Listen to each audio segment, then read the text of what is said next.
നേരത്തെ CPM-ന്റെയും UDF-ന്റെയും കോൺഗ്രസിന്റെയും ഒക്കെ നേതൃത്വത്തിൽ പ്രതിഷേധ പ്രകടനങ്ങൾ നടന്നിട്ടുണ്ട്. അന്നത്തെ ധനകാര്യമന്ത്രി മാണിക്കെതിരെ നടത്തിയ പ്രതിഷേധ പ്രകടനങ്ങൾ നിയമസഭ നിങ്ങൾ തകർത്തു കളഞ്ഞു, ഓർമ്മയില്ലേ? എന്നിട്ടിപ്പോ ശിവൻകുട്ടിയാണ് പ്രതിപക്ഷത്തെ മര്യാദ പഠിപ്പിക്കുന്നത്, പാഠം പഠിപ്പിക്കാൻ വരുന്നത്. എന്തൊരവസ്ഥയാണെന്നൊന്ന് ആലോചിച്ച് നോക്കി. 1970 ഇതുപോലൊരു സംഭവം ഉണ്ടായിട്ടുണ്ട്. അന്ന് അച്യുതാനന്ദൻ മുഖ്യമന്ത്രിയാ. EM ശങ്കരൻ നമ്പൂതിരിപ്പാട് രാജിവെച്ചപ്പോ ഇനി ഒരു മന്ത്രിസഭ ഉണ്ടാവുന്ന ആരും കരുതിയില്ല. പക്ഷെ കോൺഗ്രസിന്റെയും കേരള കോൺഗ്രസിന്റെയും സഹായത്തോടെ CPIയുടെ നേതൃത്വത്തില് അച്യുതമേനോൻ മുഖ്യമന്ത്രിയായി ഒരു മന്ത്രിസഭയുണ്ടായി.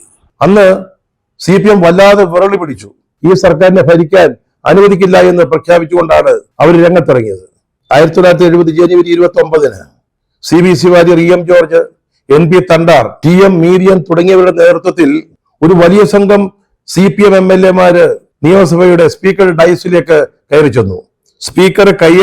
അവരുടെ കയ്യേറ്റത്തിൽ നിന്ന് അല്പം കൊണ്ടാണ് രക്ഷപ്പെട്ടത്. സ്പീക്കറുടെ മേശപ്പുറത്തുണ്ടായിരുന്ന വസ്തുക്കളെല്ലാം വലിച്ചെറിഞ്ഞു. അവസാനം മീരിയൻ സ്പീക്കറുടെ മൈക്കിലൂടെയാണ് മുദ്രാവാക്യം വിളിച്ചത്. പിന്നീട് അത് പിഴുതെടുത്ത് വലിച്ചെറിഞ്ഞു. ഓടി രക്ഷപ്പെടുകയായിരുന്നു സ്പീക്കറുടെ രക്ഷയ്ക്ക് വന്ന ശങ്കരനാരായണൻ എന്ന് പറയുന്ന ഒരു സർക്കിൾ ഇൻസ്പെക്ടറെ CPM അടിച്ച് ഇഞ്ചപരുവമാക്കി. മറന്നുപോയതൊക്കെ